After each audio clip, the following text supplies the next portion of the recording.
saboda haka waɗannan masu gemun nan da ɗage-ɗagen wandan nan madi in ya zo wallahi in Allah ya sa ya same ni zan rike kafa Zakiru rike wuya madi ya danna mai wuka. Albishirin mu jama'a wata rana da madi za mu gongoje wazifa billahi allazi la ilaha illa huwa wa rabbil ka'bati.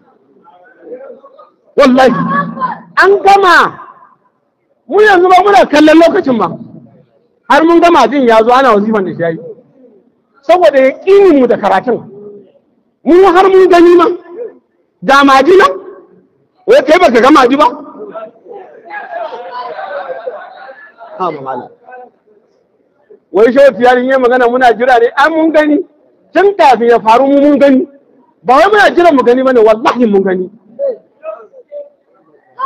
Shehu Tijjani ya ce Mahdi zai bayyana kuma in ya bayyana a Madinar manzon Allah zai karɓi ɗariƙan nan ta Tijjaniya lazumin safe da yamma da wajibar cikin juma'a. Saboda ta in Mahdi ya bayyana lokacin da zai bayyana za a yi ta zagina da yawa, za a yi ta ƙaryata ni da yawa, za a yi ta cewa na ce ban ce ba, za a ce na ce Salatul Fatiha ta fi Qur'ani kuma ni ban ce ba. Za a ce muku kafirai, za a ce muku mushrikai, za a ce muku ɗan bidiya, babu abin da ba za a ce muku ba, amma ku sha kurbinku. Wallahi Mahdi ya zo duka malaman sai ya yanka su, yankan rago ne musu. Haka shi wajen mana alƙawari. An gane kenan ko? Mahdi ya bayyana, cikinmu zai bayyana. Muƙaddaman ɗariƙar Tijaniya da shekannan ɗariƙar Tijaniya su ne a mataimakar Mahdi da mu za a kama daula.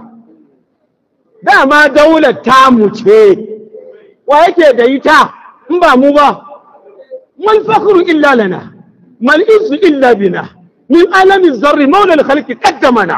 Amu ne. Allah sai an yanka su, amma yanzu an fara yanka ne na ma'ana. An gane akwai wani ɓangaren takobin Mahdi a hannun Shehu Ɗahiru. Ya yanka su ko bai yanka su ba? Sun yanku ko ba su yanku ba? Yanzu da girma ya zo ba, Allah bai kawo su shakabli ba a sani ba? Baya yanka su, baya yayyanke su, baya kuli-kuli da su, baya ƙiri-ƙiri da su, baya tattaka su, baya karya musu wuya, baya karya musu kashin baya da me?